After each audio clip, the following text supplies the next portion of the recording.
Well, we think, we here at the Kelly File think that there, as we now know, there was nothing there. You were brilliant, you were prescient, because not only were you pushing for her to be fully, to give full disclosure, but August 27, 2015, this is right after the first Republican presidential debate, you wrote to Podesta, her campaign chairman, I propose that the secretary be on the Megyn Kelly File, close enough, show for at least 30 minutes.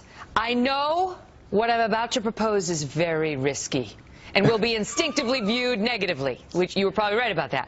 I propose that the secretary be on this show for at least 30 minutes. In fact, I believe it's in the interest of Secretary Clinton as well as Fox for the questions to be tough, something we should not fear as long as she has an opportunity to answer.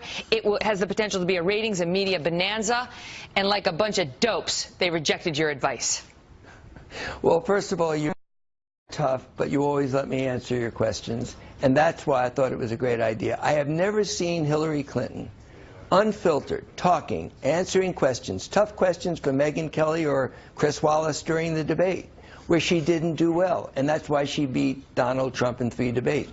Hillary Clinton unfiltered is funny, likable, articulate, focused on issues. She would have done great on your show, and you would have asked her tough questions about the emails, the server, and everything else, and she would have done great and hit home runs, in my opinion, every question you asked. You know what? I've always said, listen, she could handle me. For but sure. The bottom line is, honestly, she was too chicken to come on.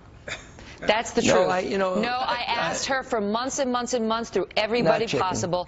Why else wouldn't she be here? You cannot call Hillary Clinton, who's been pounded and dealt on the mat and gets back up and fights again. But I think at that point there was a more conservative approach, and she since has said, I made a mistake on these emails and I'm sorry. Yeah. And I really do. She made a mistake not sitting down with me too. I mean, she may win on Tuesday, but it was still a mistake because she's trying to paint herself as some champion of women.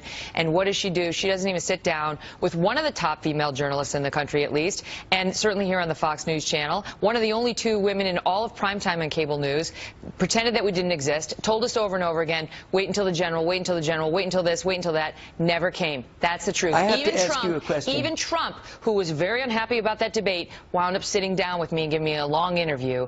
Hillary, never. I'll give you the last word.